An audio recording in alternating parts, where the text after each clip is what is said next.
Gracias por invitarme, gracias por esta reconexión, porque uno de los recuerdos más vivos que tengo de Alicia es las dos con un tutú, yo azul, ella amarillo, y ella con una felicidad.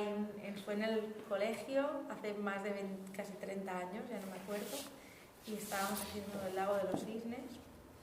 Así que me alegro mucho de que hayas seguido con esa pasión. No sabes cómo te felicito, y es que estaba disfrutando muchísimo. Pues tengo el vídeo, Ya. Y fotos de ese momento. Pues bueno, entonces imaginaos ese momento. Y estabas igual, guapísima, con una energía súper bonita y disfrutando muchísimo. Así que para mí ha sido muy bonito estar aquí hoy, porque era como la continuidad 30 años después, verla así. Bueno, siguiendo esta varita, ella has acabado diciendo, yo tenía una cosa preparada, pero me parece más bonito seguir. Has hablado de esta conversación un poco que sirviera también para responder a las curiosidades del público. Y el otro día, hablando por teléfono, hablamos de cómo este camino que has elegido te está sirviendo a ti como para también crecer y conocerte, ¿no? Entonces, primero, con esta varita mágica vamos a tocar a ver las curiosidades del público y cazarlas y traerlas a Alicia primero. Y entonces, bueno, esta es la primera parte de la charla. Entonces, si hay alguna curiosidad escondida que haya que sacar con la varita, pues me gustaría que saliera eso primero. Si alguien tiene alguna curiosidad. Es que creo que coincide bastante, en general, que después del tutú vinimos ya nosotras con Alicia también a revolcarnos por el suelo con el agua. Muy bien. O sea que aquí me parece que hay que ponernos las no puntas. lo sé. Clara es mi amiga de la carrera de danza clásica, o sea que tengo la infancia, tengo la danza clásica y tengo el contemporáneo. Tenemos de todos. Pues me encanta esta curiosidad. Yo de ese comentario lo transformo en una curiosidad, y es, yo soy curiosa por saber, a mí me da curiosidad ver un poco tu trayectoria y ver cómo has ido enlazando primero la danza clásica, y que lo he visto súper claro porque la referencias muchísimo, y haces los pas de bourrées, haces todo, y luego te tiras en el barro, ¿no? Y es ver esa curiosidad, pues cómo has seguido esa pasión por la danza, pero atreviéndote a romper del molde que nos meten, ¿no? y a elegir diferentes estilos, diferentes escuelas, diferentes métodos. Y hemos hablado por teléfono del método Alexander, ¿no? Y entonces a mí me da curiosidad ver cómo de la clásica pasas a Alexander. Y cuéntame un poco cómo se refleja. Mira, para mí eso es que casi más que hablar de pasión hablaría de necesidad. Como que hay una necesidad, tengo una necesidad de hay una parte que en el día a día no puedo expresar realmente, ¿no? Y me siento a veces como incluso un poco autista, esa imagen del final del jarrón en la cabeza, ¿no? Y en cambio en la danza, ¿no? Por ejemplo, ¿no? Cuando dices lo de la alegría bailando de pequeña, yo creo que es verdad que en la danza yo encontré esa alegría, ese poder, incluso ensayando las emociones, ¿no? Cuando decían, ahora sonríe, vale, ahora sé que tengo que sonreír, ¿no? Siempre con el tema emocional, en el día a día, siempre me he sentido un poco rara, ¿no? Entonces, en cambio, la danza era el lugar donde encontraba primero un patrón muy bueno, ¿no? Que fue la danza clásica. Lo que pasa es que llegó un punto donde, lo mismo que el jarrón, que al final no te deja beber, ¿no? Ya era un corset demasiado apretado, casi literalmente. Y entonces ya surgió de repente la danza contemporánea, ¿no? Esa fue, como yo creo, mi primera gran traición. Para mí traicionar la danza clásica fue un gran paso, ¿no? Y de ahí la danza contemporánea coincidió que empezaron a llegar a Valencia profesores maravillosos que me influyeron mucho, y justo coincidía que los que más me gustaban siempre eran profesores de técnica Alexander. Entonces yo empecé a pensar, ostras, esta técnica Alexander tiene algo que a mí me va mucho, ¿no? Y coincidió cuando me fui a Holanda también, mis mejores profesores todos eran también profesores de técnica Alexander. Y entonces de ahí la exploración y la técnica Alexander estudias como el movimiento puro, ¿no? Realmente cómo, ¿no? Cuando mueves un brazo, cómo todo el resto del cuerpo se mueve, la respiración, el cuerpo, la mirada, analizando desde un lugar muy físico y muy casi científico, pero también. Entonces ahí yo encontré como un filón hasta el día de hoy. Yo siempre digo que siento como que tengo un superpoder, ¿no? En cualquier situación puedo reconectar con mi cuerpo. Y eso a mí me da me siento muy privilegiada, muy afortunada. Entonces, yo creo que todo queda y todo suma, ¿no? Y de la danza clásica saqué muy buenas cosas. y que están aquí, ¿no? Yo creo también. Jo, gracias. De aquí me llevo varias frases buenísimas, el todo suma, ¿no? El me reencuentro con mi cuerpo, que, bueno, dadas nuestras también situaciones personales, las dos hemos hablado de a veces perder esa reconexión con el cuerpo y la necesidad absoluta de volver, ¿no? Cuando yo también tuve un momento en mi vida que decía, es que mi alma o mi cuerpo va por ahí y yo estoy aquí, están desconectados, ¿no? ¿Cómo los reconecto? Y esto va un poco con lo que hablas de la importancia del alma, ¿no? De la conexión total, o en mi caso... En el fondo creo que es súper sencillo. Para reconectar lo único que hacer es pararse. Te paras y el alma vuelve. Como si, imagínate, no vas acelerado y el alma dice, ¿qué pasa? Y de repente te paras y ya se reconecta. Pero hay que pararse. Pero hay que pararse y obligarse a parar, porque también uno está haciendo y esto es así, esto suena un poco mal, pero o te paras o te paras. O te paras o te paran, o te para la vida. Es decir, o te paras o te para la vida de alguna manera, ¿no? Hay una frase griega que dice que invitados o no, los dioses entran en tu casa. Entonces, cuando vas acelerado, te paras. Porque sí, porque es como, no sé, es como si intentas estirar un árbol muy deprisa, se va a romper, ¿no? No van a salir las raíces, además. O sea que, con el tema de parar, me gustaría hablar contigo de la respiración. Y aquí tenemos a alguien que últimamente me ha estado recordando mucho la importancia de respirar. Y sí, buscarlo, porque a veces se camufla entre las sillas, de hecho, a que sí parece una cabeza flotante en la silla, parece la cabeza del final. Cabeza, cuéntanos un poco sobre la importancia de respirar y por qué es tan importante respirar y a veces, porque cuando uno está perdido se puede reconectar consigo mismo a través de la respiración. Bueno, a lo mejor introducir, él es Russell, es el padre de Jodie y es el director de la compañía de teatro de la universidad. Y que últimamente me ha estado hablando muchísimo de la respiración. Y cuando hablé con Alicia, pues surgió el tema de la respiración y ahora mismo estábamos hablando de ese momento de parar. Entonces, pues ya que estamos en conversación... Bueno, seguro que Alicia podría decir todo lo que yo podría decir y más seguro, pero en fin, en resumidas cuentas, la respiración es todo. Sin respirar, mueres, punto. Y olvidamos a veces cómo respirar.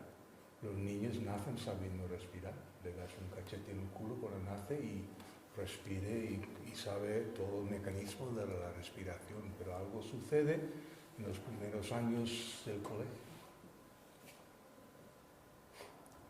Que se nos olvida. Que nos hacen olvidar o olvidamos. Y cómo respirar y hace falta recuperar esa sabiduría que no se pierde, pero se queda escondido, vas huyendo hacia adelante, como estabas diciendo antes, y no encuentras el momento de parar. Entonces la respiración es la inspiración para un artista y necesitas el respirar para inspirarte y todas esas cosas. Bueno, y podría seguir hablando ahora sobre el tema, pero en resumidas cuentas eso es eso. Respirar hondo hasta el fondo de tu tórax, abajo, sentirlo y dejar que salga. Y entonces tú sigues la exhalación hacia adelante y a ver dónde te lleva, que es una improvisación. A mí, en la técnica Alexander, la respiración, como casi todo, se trabaja de manera indirecta. Y a mí me gusta mucho una anécdota que comentó una de las directoras de la escuela. Tenía 80 años y ella la técnica Alexander, cuanto más años tienes, mejor estás. Ya con 80 años ya estás ahí como, ya despierto todo el cuello de la cabeza. Entonces su marido tuvo una neumonía, ¿no? Y entonces se empeoró bastante y cuando llegó al hospital vio que todo el mundo estaba diciendo a su marido, respira, respira, respira. Y su marido tenía mucha ansiedad y estaba intentando respirar y ella le dijo, expira, expira, suelta el aire suavemente. Y entonces la idea es, suelta el aire suavemente y luego estás rodeado de aire. Y si no haces nada, te llenas de aire de nuevo. Entonces, si quieres de alguna manera, no pensar en la expiración y ese momento de vacío y luego el cuerpo solo se regula, se llena, ¿no? Y a mí me gusta, y además lo veo con los alumnos, les dices respirar, se ahogan. Sí. En cambio, si te expira y luego deja que suceda, ¿no? Si coges una bolsa y la apretas, cuando la sueltas se vuelve a llenar de aire. Y a mí esto también, incluso filosóficamente, me gusta, ¿no? Pensar que estamos rodeados de todo lo que necesitamos, lo único que necesitamos es parar, dejarnos y se llena nuestro organismo, ¿no? de ese aire que estamos rodeados, ¿no? ¿Alguien tiene alguna curiosidad? Yo estaba interesada en... ¿Alguien tiene alguna curiosidad más? ¿Ya que hablábamos de la respiración? Perdón, porque... Recién llegada, díganos su curiosidad, por favor. Pero yo te haría una pregunta, Alicia, porque yo he visto que has trabajado con el fuego, Sí. has trabajado en el agua, y ¿querías integrar los 4 elementos? Pues yo creo esto, de alguna manera me surgió un poco durante el proceso, y a lo mejor sí que está influido por ciertas, no sé, lecturas o algo, pero sí que a cada lengua le di un material y una emoción. Entonces al valenciano le di la tierra y el enfado, al castellano le di el fuego y la tristeza, al inglés le di el aire y la alegría, y al checo le di el agua y el miedo. Entonces sí que es verdad que me coincidió, a mí en mi imaginario me coincidieron los elementos. Y entonces para mí tiene un sentido, ¿no? O sea, has jugado con los elementos y el lenguaje. Exacto. Los Sí, 4 porque elementos. sí que sentía como, ¿no? Eres una persona diferente cuando hablas un idioma diferente. Y esa idea de, hay un dicho indio que dice que quien aprende una nueva lengua adquiere una nueva alma. Entonces quería invitar al público a pasar una velada con las 4 almas que me habitan y con lo que yo siento. Es muy subjetivo, ¿eh? No estoy diciendo que el valenciano sea esto, pero para mí mi experiencia y cómo las adquirí sí que me parece. A mí me ha parecido que el valenciano con la tierra estaba muy claro, y además lo entiendo perfectamente. Quizás las otras a lo mejor no tan claro, pero el inglés es el aire, ¿no? Pero el valenciano con la tierra quedaba muy... Sí, es desde luego subjetivo. Mi profesor de checo está indignado de que le he dado al checo el agua y el miedo. El checo no es el miedo, no es el miedo. Digo, para mí de repente estar en un lugar donde no entendía absolutamente nada y me costaba 3 meses aprenderme el nombre de mi calle, me daba mucho miedo. Entonces no es el checo, eres tú.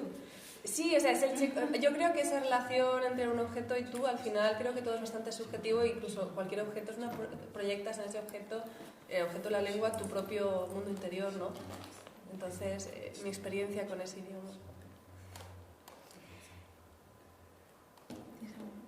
Que no te puedo sacar. Quería sacar fotos, pero no tengo el cuerpo. Estamos grabando todas, así que luego... Pues no pasa nada. Cuando me contactaste hablamos del tema de la lengua, me quedé pensando porque yo también he estado viviendo tiempo en un sitio en el que he tenido que conocer una lengua que yo pensaba que ya conocía, pero como tú has dicho es mucho más. Yo hoy acabo de aterrizar de Nueva York después de 10 años. ¿Os podéis imaginar? Le llamo, después de 10 años. Ha estado trabajando en Harlem, en centros de arte, durante 10 años y ahora acaba de aterrizar y me ha hecho... Bueno, la cuestión es que estábamos hablando de eso y yo decía, es que piensas que sabes una lengua, pero en el fondo no la sabes. Y luego pensaba, ¿qué es lo que hace que tú te sientas que ya puedes, como que perteneces a una lengua, ¿no? Y entra mucho más para mí, cuando hablamos de respiración, entra también el tempo del diálogo, entra el poder entender cómo funciona la lengua, los sonidos. Yo te juro que en este momento ya creo que realmente es un alma. Yo veo como mi hija aprende checo. Ella estuvo conmigo en casa 3 años y hablaba solamente castellano. Su padre siempre le hablaba en checo. Y es que empezó la guardería en 3 meses, hacía los casos. El checo tiene casos como el latín. Yo tenía la sensación de que una estructura se le había metido en la cabeza, como a través de unos mecanismos que no puedo comprender. Entonces sí que...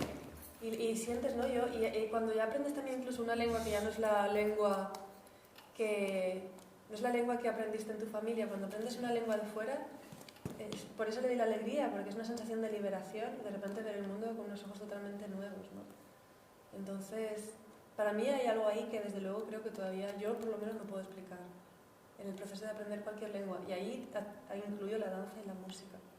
Creo que son las lenguas universales que unen todas las otras y por eso en cada parte había una canción que para mí representaba el alma de esa lengua, también una coreografía, una danza, ¿no? Cada coreografía se desarrolló a partir de la música que gastaba y luego los separé los elementos y jugaba, o sea, las coreografías están basadas en las canciones o en las palabras. entonces estás siendo esa lengua para la Exacto. coreografía. Sí.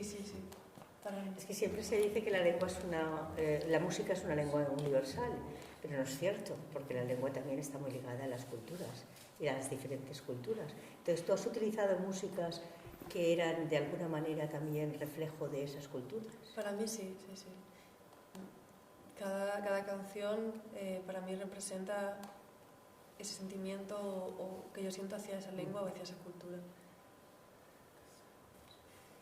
Y me alegro mucho que me hagas esa pregunta, porque tengo muchas ganas de decir cosas y ni siquiera sé qué quiero decir muy bien, pero he aprendido que esto es lo que nos hace salir de la casa por las mañanas y despertarnos, hacer este tipo de trabajo, y que eso es muy valioso. Y que a veces yo con el tema de que necesitas dinero para vivir, necesitas muchas cosas y este tipo de sueños los vas dejando detrás y de repente te ves en una especie de pozo de ansiedad y de tristeza, y es porque lo estás haciendo tu pasión o tu necesidad. Entonces de esto he aprendido que necesito realmente dar un espacio en mi vida a esto que he hecho esta noche y que quiero hacer muchas otras veces de mi vida. Qué valiente, tío.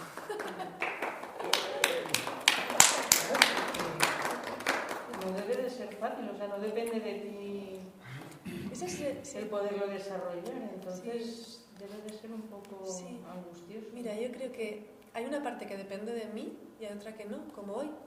Depende de mí, de nosotras, pues estar aquí, hacer el espectáculo. No depende de mí cuánta gente va a venir, por ejemplo. Por mucho que yo me lea un libro de marketing e intente hacer algo que no he hecho en mi vida, eso no depende de mí. Pero yo me comprometo a hacer mi parte. Con eso estoy comprometida. Y esta semana para mí es una señal al universo de que estoy comprometida con esto. Y sí que depende un montón el decir voy a hacerlo. O sea, eso creo que es clave, ¿no? El clic. Cuando me invitaste dije voy a trasnochar. No voy a trasnochar. O sea, esta noche trasnocho. Que ya he visto tomando un café, ¿no? Pero sí que depende. Porque podía haber dicho que no, que me viene fatal, que tengo que poner a los niños a dormir, pero no. Depende de mí porque dije sí, voy a hacerlo, va a funcionar, tiene que funcionar. A veces no funciona, pero sí que hay un clic interno, ¿no? Que te hace hacer, que te hace seguir adelante. Tienes Para mí, no sé, tal vez para cerrar, ¿no? Tú empezaste con una memoria, pues acabar con una memoria. Y bueno, del colegio tengo muchas, ¿no? Porque yo era la más divertida del colegio. Hacía las fiestas de Halloween, era una cosa muy especial y siempre en vuestra casa siempre había algo muy muy maravilloso, que seguro que todavía lo hay. Pero a mí me sorprendió mucho cuando te encontré después de mucho tiempo en la universidad y me dijiste sí, porque te dije que estaba lejos y dije claro, me dijiste claro, si tú siempre estás haciendo eso, claro que sí. Y me apoyaste de una manera como que sentí como que para ti era real y que conocías eso y no sé. Entonces, porque dentro de 30 años sigamos aquí. Pues me tienes que hacer la técnica Alexander para que dentro de 30 años estemos como es, con los cuellos súper alargadas y respirando muchísimo. Por muchos años más. Sí, gracias. Ya, de una, Gracias.